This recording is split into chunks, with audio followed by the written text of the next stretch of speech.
Very welcome up to the stage, everyone. And I thank you all for your interesting talks. And I thought I'd start with giving Gretchen the opportunity to comment, or if you have questions concerning what you've just heard. Thank you very much. It's so inspiring being here and seeing the wide array of approaches people are taking in framing problems and addressing and identifying, key challenges.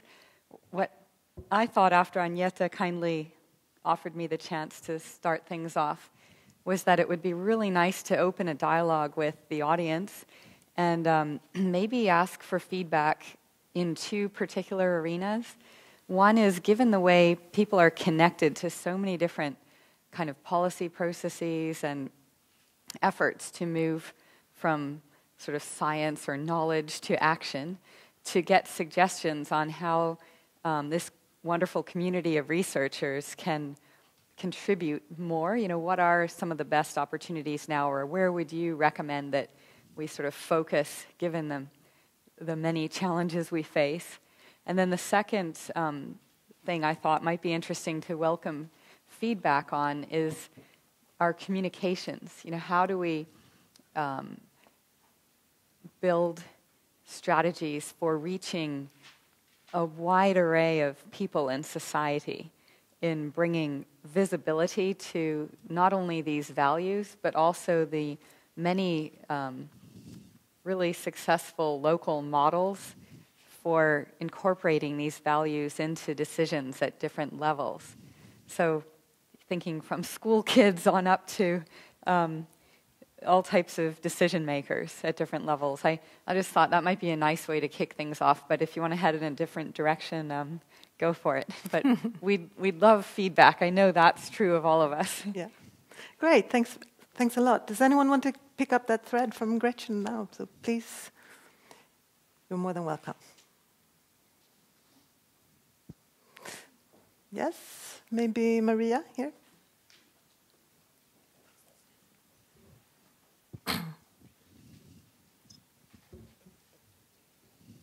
Well, my question to the panel is, of course, what is the recommendation from you to, for example, the Swedish government, if they would like to incorporate the value of biodiversity and ecosystem services in a broader sense in decision-making and sort of background material for decision-making in a Swedish context on different levels in the governance system?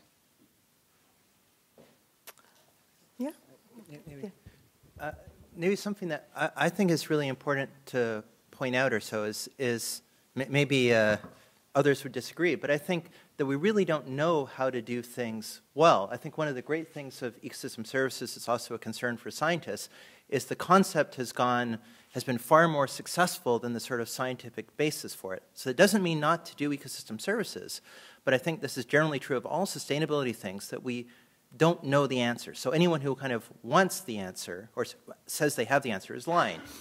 But what that means is you have to set up learning processes to do things. And that means you want to have a diversity of approaches, and you want to have some evaluation. You want to enable failure, because if you're not failing, you're not trying hard enough to learn. And you want to make sure these successes, but also why things failed, are being captured. So I think this is something, why I start off with that, I think this is something that's kind of antithetical to most organizations, is that they want to have successes. And so but I think the challenge of dealing with novelty and surprise in this coming century is that we have to more enable learning. So I think as scientists, we need to be thinking about ways of doing that, but it's also how to work with ways that organizations, of course, have lots of ways of learning. And I think this is something you find much more in the private sector than in government. But how can we get sort of institutionalized innovation, evaluation, and reflection going on with trying out some multiple ways and providing platforms to enable this to occur? So, for example, making data more freely and publicly available so lots of different people can use it. Thomas? Sorry. Yeah, just a comment. I think, as Garry says, I think we have a tremendous success of the concept of ecosystem services, but the way it's framed in society, there's a shortcut from nature to some kind of price. And we are the experts in trying to understand the processes. to see how these bundle approaches are they interacting. There are sometimes synergies, there's sometimes trade-offs. And we really need to understand that and convey that message that it's very contextual. You can't just say that here's a price for wetlands or here's a price for this species and so on. So I think there's a tendency in society to simplify this. And then as a result of this simplification, or I mean this complexity blinder, is that people start to hate the concept. Because they see it, oh, you are the guys who just want to have a price tag on nature. I don't like that for ontological reasons. I don't like having nature as a price tag. Or I don't like it for other reasons. And I mean, that's not what we said. That's just one very specific use of this concept. And that's why I think that we have to reclaim the concept and to reclaim our position to actually define this and define how to work on these things. For example, that Maria mentioned, now many governments want to have, oh yeah, can you do an assessment of this, what is it worth? And then, I mean, they're asking us to go back to the old Costanza paper from 97. What is the value of the earth? Which was a very provocative paper. But that's not the avenue forward. The avenue to understand the complexities and the different context of these things. And not just having a price tag on the final products. But it's a big temptation, and I'm afraid that in the UK assessment, they also went far into that dimension to go into the final, what is the final price of these things. So that's something that we have to make it. We have to fight to make it more complex, because it is complex. Yes, I think Gretchen was on time. Yeah. Okay. Well, I'll just say there's so many good questions I can see. I'll be really brief. I'd say, building on their comments, that we ought to have demonstrations that are modest in scope, where we try to define a clear problem, a clear decision context, and ideally one that is common across many different governments, so that whatever we develop could then be applied elsewhere. That's why I mentioned those 4, just really briefly in my talk, decision contexts. There are really clear ways in which to inform infrastructure investment, for example. So trying to develop something like that. And having just spent a few days with executives in the Volvo group, it was amazing to hear how much there is in the way of partnerships between private sector, sort of engineering type firms and universities and sometimes NGOs. I think we could do a lot more in this arena than we're presently doing. It's kind of brand new for us, but I think setting up partnerships and strengthening those to conduct these demonstrations very pragmatically would be a really powerful step forward. Okay, so more questions, please? Yeah, I have a question. Maria from Lund University. I'm just a student. Yeah, when I came in contact with ecosystem services, it was actually outside of school. I have studied environmental science for 5 years, and they haven't mentioned ecosystem services, so I was quite surprised. But anyhow, my interpretation of it was that it kind of the look at the precautionary principle became much stronger, that we have to somehow or some way change the way we live, or the way our activities are, our activities are affecting environment. And from that view, I would like to hear what Gretchen thinks about, because when you talk, for example, about agriculture, you talk a lot about restoring forests around, but how do we talk about how to change agriculture, for example, in the way we look at it, for example, the use of fertilizers, or, yeah. Do you understand what I mean? Sure, and maybe I could respond really briefly, and we could collect, there's so many people with hands up, collect more questions and comments, and then all share in the discussion. Great. So really simplistically on agriculture, we can say that, well, land supplies a wide array of benefits. And as Thomas was really nicely pointing out in some of, and Garry and others, we can provide incentives for shifting the outputs from agricultural systems. You know, there's a whole suite of outputs, sort of a joint set of products or bundled products, and they're pretty clear ways to try to shift what bundle is coming out in the end through certain policies or finance instruments that have been tested and work in a lot of different places. But it's a bigger discussion. Let's just see what all people bring up, and we can. So let's have it. After. Thank you, Gretchen. So let's hear a few voices from the audience, and then you can talk about that, what comes up. So Anna. Yes, I'm Anna. I also work at Resilience Center. I want to connect to Garry's comment, and I'm curious about where you see that the really interesting learning is going on. What places or maybe companies or areas? I'm curious about that. And then we had a gentleman over here. So I'm Gunnar Bjursell. I'm the leading chairman of the scientific committee for this prize. I have a question actually stimulated by Garry's last slide, I think, which was actually human well-being. I think we are too often forgetting about humans and human well-being, and if you just look at comments and articles in Nature during the last 6 or so months, actually, you find titles like the $1 trillion brain drain, which means that the lack of mental health is the big issue. You find titles like city living marks the brain. Well, we discussed that, the Heidelberg-Mannheim understanding of city living, and it might sort of be causative for human lack of well-being. I also think that sociologists have talked about the 10 sort of challenges that we have. Number one is, why don't people live the way we sort of want them to live, more or less? But number two is, why does depression spread like a contagion, actually? Because that has to do with motivation. I mean, how do we motivate people? And I think also the type of communication sometimes from people in this field can cause depression rather than sort of be stimulating and motivating people to change lifestyle. I mean, these are issues that I think should be definitely part of the agenda for the future. That's just stimulating a little bit of discussion. Great, thank you. And we have someone at the back there.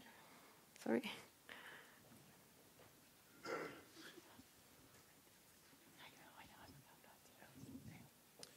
Thank you, and thank you all for very interesting talks. My name is Marcus Öhman. I'm at the Stockholm Resilience Center. Following up on the gentleman before, I think one very important aspect is the psychology behind, not least what you talked about, Maria, when it comes to urban issues. I'm from Sweden, and one of the reasons I became a biologist is because I love to be in nature. And I think most Swedes love their forest and so forth, but that's not the case everywhere and in all cultures. And I mean, I love Manhattan as well, and I think many people that live there don't believe that they never get to nature, but many people spend time in the Central Park. How aware are we of how important these aspects are of green living space, parks and so forth? There are research now showing that it is important. But maybe it's a discrepancy between what we know and understand from how it works and what the reality is. That was a question to Maria. And then I have a question to Garry as well. A question in terms of ecosystem services is, of course, discussed a lot of times, is about how you evaluate them. And that's part of this workshop. In terms of those bundles you talked about in Quebec and so forth, which was very interesting, I think, how do you sort them out? I mean, how do you evaluate them? Are there any ideas that come out of that study more specifically? Thank you. Thank you. And I think this is, all these questions were very connected and all very interesting. And I mean, the learning and the mental health, and how aware are you of the importance of the ecosystem services to your mental health? So I give it to you. Who also wants to start? I'll start with connecting to the mental health and connection to living in urban areas. We're actually involved right now in, I think, a very interesting study that has to do with the visualization of where urbanization should go. Something that's sort of spread all over the globe is the idea of smart growth. I don't know if you are familiar with this concept, where people have sat down and thought about how to sort of save nature, green areas, and this is like a reaction towards the spread, the sprawl. Thank you, Garry. The sprawl foremost in the USA, where you have cities that just grow uncontrollably and take up so much land, and they have no green areas. So as a response to that, something called smart growth, which is sort of to build on the fact that we should have very dense city cores with a lot of high buildings and save the green areas for outside. And I think that this is something that we need to face. And that has to do with the fact that we don't know actually enough about how much ecosystem services that we actually need from our surrounding areas, like our close vicinity where we live. And more research is showing that people actually get depressed and feel bad and get sick living in very dense urban areas where you don't have any access to green areas. So we are actually trying to look at what's the scientific basis for this smart growth, apart from the fact that it sounds very smart. It sounds very nice. And the UN is promoting this, and a lot of places in England, they are promoting this very strongly, and with a slight problem of the fact that the English people don't want to live in these really dense urban areas. So, but coming back to your question and your comment, Marcus, as well, we really need to get across these values that has connections to what Maria is talking about, cultural services, that people actually, health-wise, mental, sane-wise, need to have green areas. So we have to think about that when we construct our cities into the future. Garry? So I just with a bunch of the questions, I think one of the real values of ecosystem services as a concept is to make many things that are invisible in, say, popular culture or folk understanding or daily life more visible.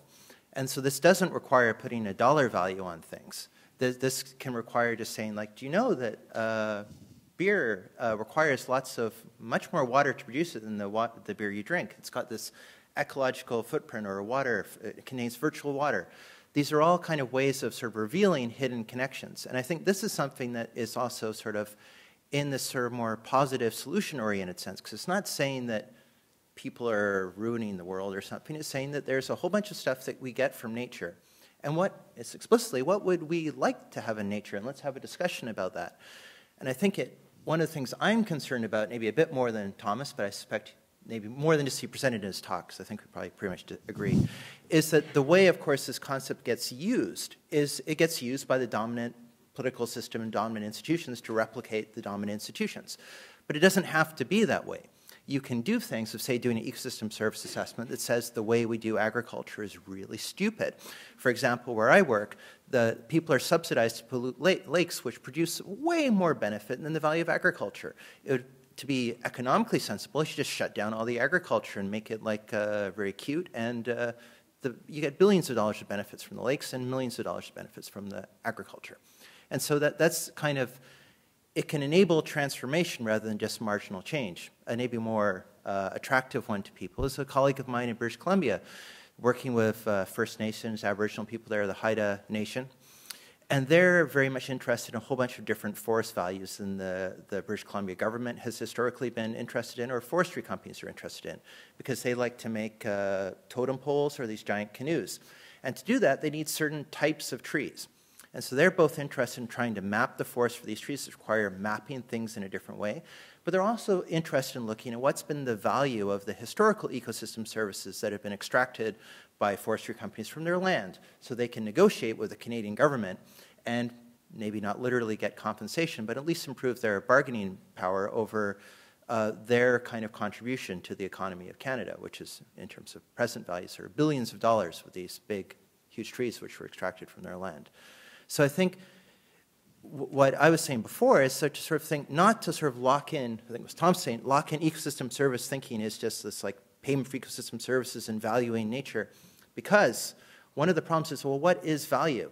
Just, I mean, I think it's absurd to think of these kind of like snapshot values as the true value of anything when we've just lived through this financial crisis, historic property bubble, where, you know, house prices have gone from being worth $1 million to $500,000 like this. Because value is just this sort of thing that people believe what something is worth. But ecosystem services is about trying to understand in multiple ways the benefits that people get from nature. And I think this sort of narrow valuation can be really a trap. But in the science, we have a lot of ideas that can be used to kind of explore these other things. They've been used in a lot of places, and I think when governments go in to do these things, they shouldn't lock into one approach, but try and enforce diversity, because that provides opportunities for new stuff to happen in the future. Thanks. Maria. Thank you. So I would like to, I guess, comment on Marcus' questions and maybe a little bit also on Maria's earlier question. So what is our awareness of the importance of, let's say, kind of simplify and talk about urban green areas for our well-being? And I think, you know, a lot of us we are ourselves aware of how we need nature to feel good. And I think among the research community and even among planners, etc., there is quite a big recognition of that importance. But then there's, I think, there are a bundle of issues related to that. And one is what Garry was saying about we actually don't know so much about human well-being, and we don't know the linkages between ecosystem services and human well-being. So that's why also it's difficult to incorporate into our understanding, and it's how do we get there? And it's very different between, as you were also saying, between different people, different cultures, etc. So that's kind of one obstacle, and also that. A related thing is, as we don't know so much about really how the linkages, what the linkage looks like, it's very easy to trade it off also for other needs. Again, in the urban context, it's very strong pressures for land use, etc. And also what I think Thomas was saying, that it is a kind of a collective benefit. So that also makes it difficult. Like what is something that many people can enjoy, the biodiversity and the other ecosystem services generated. So I think that's a bunch of obstacles for us to act on our awareness of the importance of these issues. And a little bit relating back to what Maria was saying, I think it's really important to make it possible for people to reconnect to nature, also in the city. So I think there's a tradition in Sweden and in many other areas that management of ecosystems is different from people, in spite of that we actually care of a cultural landscape that is created by people. So the values that we are cherishing are actually created by people, but we are managing them as something, as ecologists only, for example. And I think I've been working quite a lot in development-oriented projects, and then you have to have a participation, etc. Even if it's just word, you have to have them there. But I think in the Swedish context, it's not at all as much like that you need to think about how to include people, how to include local users, local management practice organizations, etc. So I think that's really important to think about. How can we actually make it possible for people to reconnect and realize the value of ecosystem and ecosystem benefits? Thanks. Shall we take up some? Yes, you over there. Here, Shona. And it's really nice when you introduce yourselves. Thanks for doing that. Of course. My name is Cecilia Ripinski from Gaia Values, a Sweden-based NGO. I have a question relating to markets and the concept of natural capital. As we all know, ecosystem services have been not properly captured by markets, and as a result, they have been severely mismanaged. And now we have started to use a new term, natural capital, that resonates well with business, perhaps even better than the term ecosystem services, and it's becoming more and more widely used by many different actors and players. And still, we are not really have a consensus on the definition of natural capital. To me, natural capital is the stock of ecosystems that can provide a flow of environmental goods and services. But this also means that you can have one party, which is the owner of natural capital. another party which is the beneficiary of the goods and services being provided by that natural capital, by that stock of ecosystems. And you can have a third party which is impacting the value of that natural capital and its ability to provide those goods and services. I welcome natural capital as a concept, and that business are waking up to natural capital, and I encourage business to incorporate natural capital into their business strategies. But I was also wondering if you would like to elaborate on the potential risks involved with moving from ecosystem services and eco-dependency issues to perhaps to have a focus on natural capital, and, for example, the risks involved with commodification of natural capital, and where you miss out on eco-dependency issues.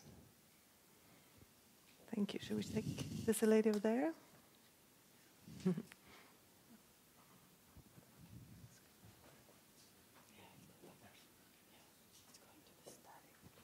Hi, Tracy Burge from Aronia Coastal Zone Research Team, and since you asked for it, it's Åbo Academy University and Novia University of Applied Sciences in Finland. So my question is a bit more on the practical level with INVEST and similar types of programs. Can we use those at the municipality level for doing ecosystem assessments and in particular addressing municipality development questions? Thanks. And then there's a girl up there.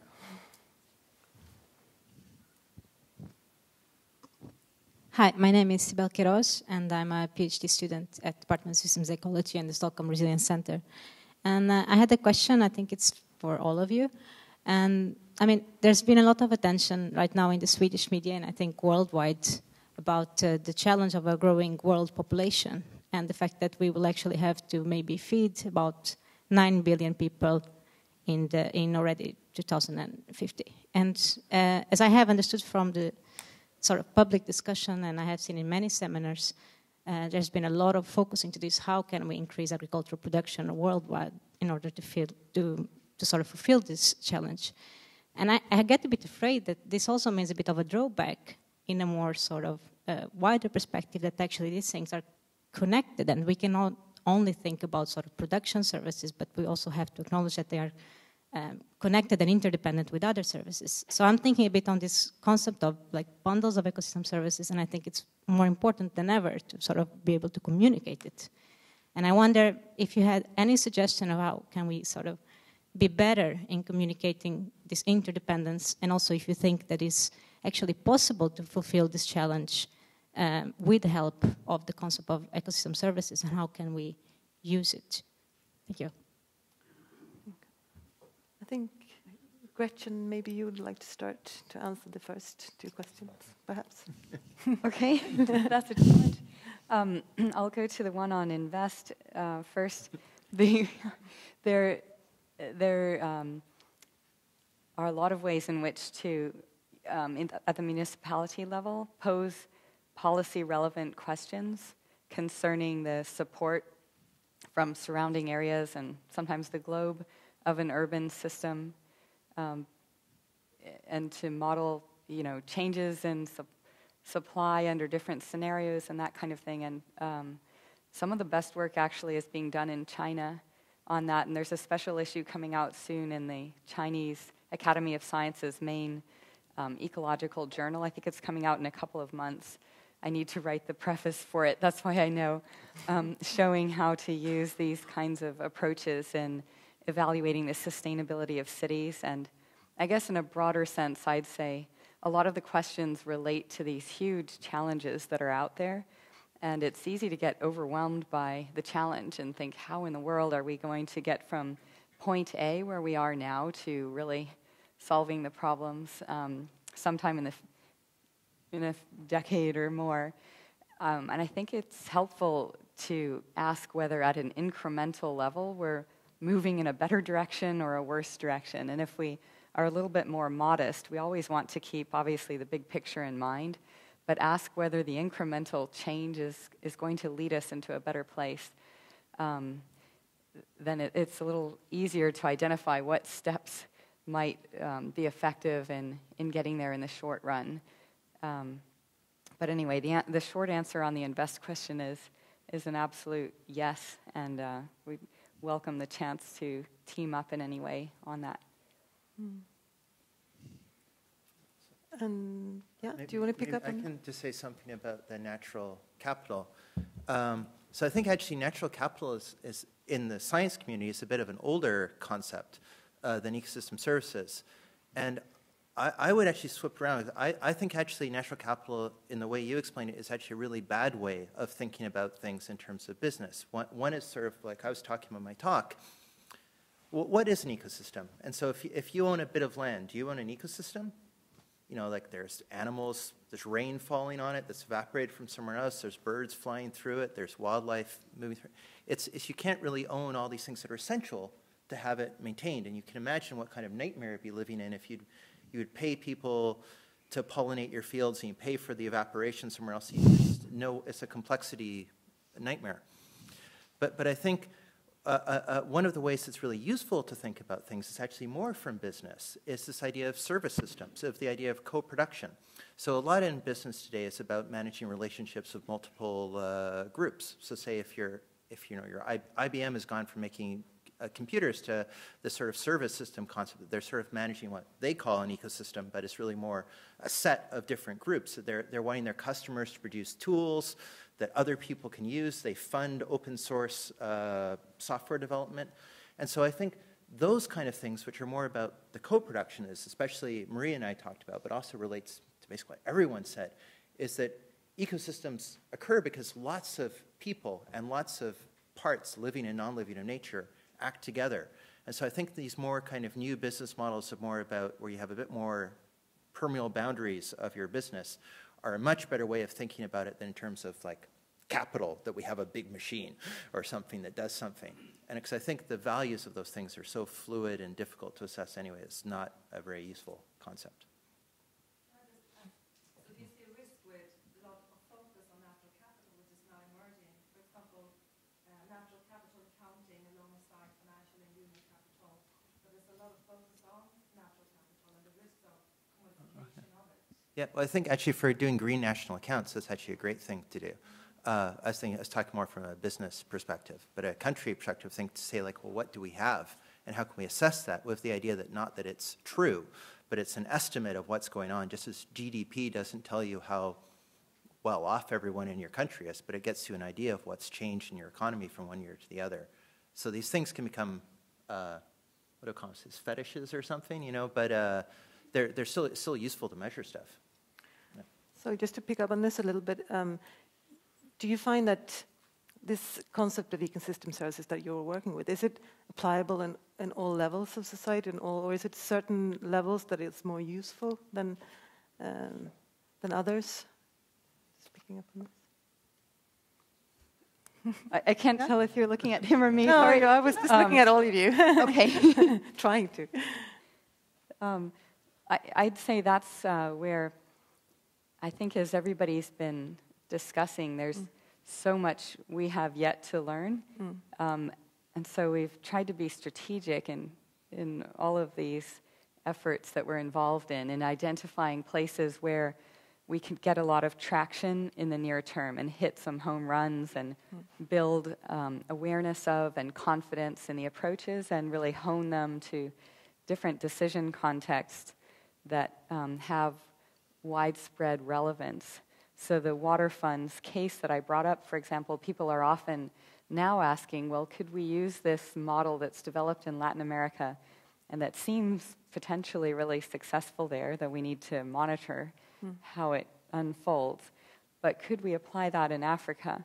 You know, and how well there are a bunch of water funds emerging in Asia. You know, how do they differ and what are the key ingredients of success, and do those exist elsewhere, or do we need to foster them first or just apply a very different approach?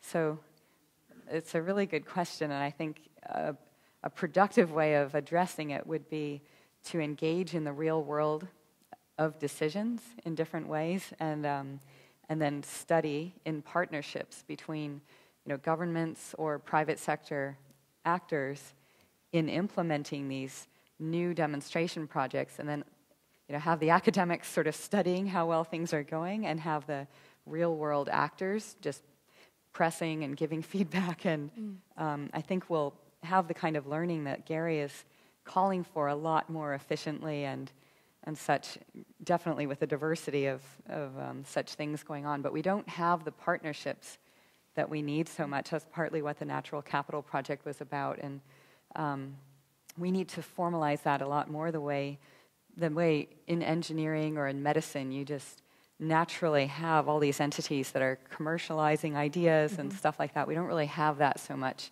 in the environment and human development arena. Great, thanks very much, and thanks to all of you. And I'm sorry to say we have to round off now. As usual, time's always too short for these discussions, which only shows how relevant all your research are. And thank you all for coming and for your interesting question, and keep discussing this and read the papers. Thank you very much. Thank you. Yeah.